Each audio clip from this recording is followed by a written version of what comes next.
Olá pessoal, no Integrados de hoje vamos trazer abordagens sobre as diferentes realidades do sistema prisional brasileiro e da população carcerária, com a nossa convidada Jaqueline Santos. Ela que é pesquisadora e pós-graduada em processo penal. Ela vem lá de Campina Grande, Paraíba. É daqui a alguns segundos no Integrades.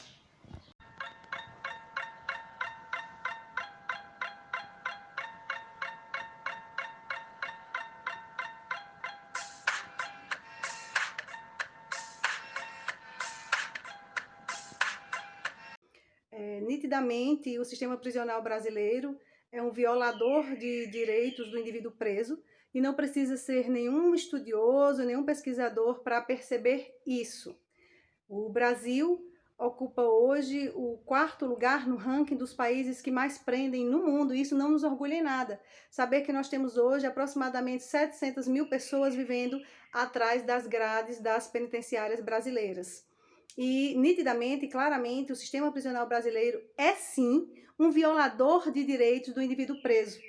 A nossa Constituição, que foi denominada cidadã, por garantir a esse indivíduo ser tratado de forma digna, a ter respeitada a sua dignidade humana, para que possa cumprir a sua pena e que a função da prisão seja também alcançada. Porque a função da prisão, quando ela foi criada, foi com o intuito de fazer o indivíduo refletir sobre o seu delito, sobre o seu ato criminoso, arrepender-se e voltar ao convívio social de forma transformada. Mas a gente sabe que isso não acontece na prática, porque se a nossa Constituição ela veda as penas cruéis, a gente vem e faz aquela reflexão. Então, se não é crueldade viver em lugares superlotados, sem água potável, sem água tratada, sem alimentação de qualidade, sem assistência médica, sem medicamento, sendo tratados de forma degradante, desumana,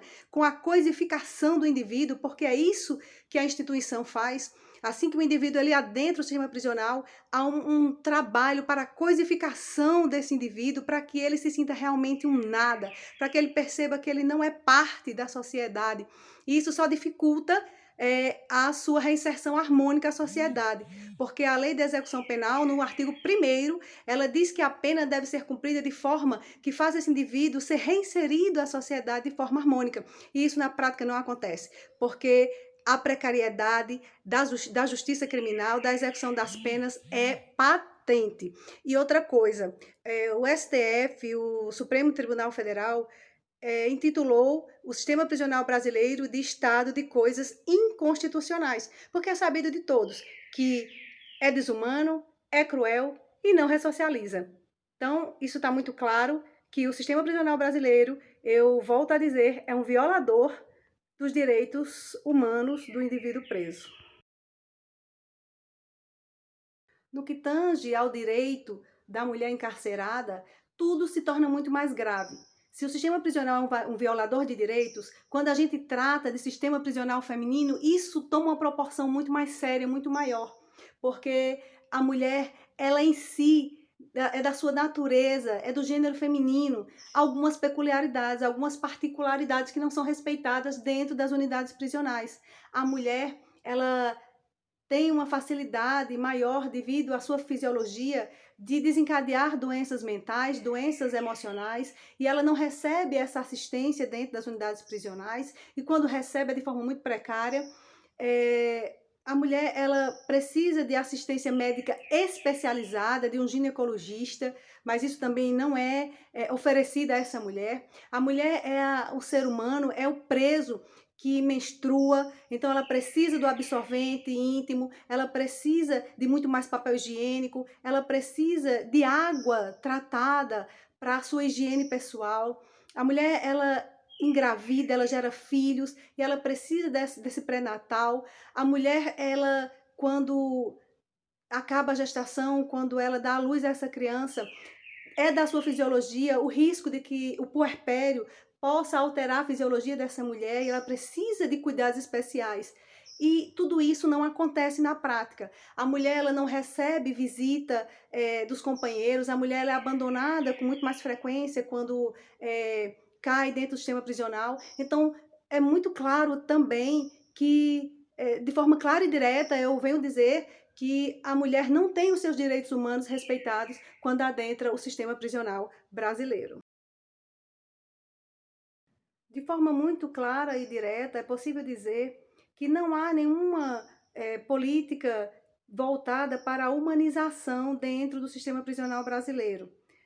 Porque a política, a gente sabe que a política pública que mais alcança o indivíduo negro e pobre no Brasil é a justiça criminal. E uma vez lá dentro da instituição prisional, não há nenhum tratamento digno, não há locais que o ser humano possa se sentir como tal, como humano. Então, eu acredito verdadeiramente na humanização das penas como um caminho, como a pedra angular para a reinserção desse indivíduo à sociedade. O que a sociedade grita mesmo é por vingança. Eu acredito que a sociedade, ela confunde o desejo de justiça com o desejo de vingança. E isso é muito subjetivo. Infelizmente, isso acontece com a sociedade, com as comunidades, com os próprios funcionários do sistema de justiça, com as pessoas que lidam diariamente ou diretamente com esse indivíduo preso. Então, não há, sem dúvida alguma, nenhuma política pública, nenhuma preocupação com a humanização da pena, com a humanização do sistema prisional. E eu acredito que só o tratamento digno e humano, respeitoso, fará com que esse indivíduo realmente se arrependa, reflita e possa ser reintegrado à sociedade de forma harmônica. Porque, como disse o professor Alvino Augusto de Sá, o preso, um dia ele está contido, mas no outro ele estará contigo. Então que seja ressocializado. Mas na prática é inegável que isso hoje não acontece. Então, sociedade, não adianta clamar por justiça, não adianta clamar por segurança pública, se não clamarmos antes por políticas sociais, por políticas de integração do indivíduo à sociedade e por tratamento digno e humano, por políticas públicas que façam desse indivíduo se sentir como humano dentro das unidades prisionais.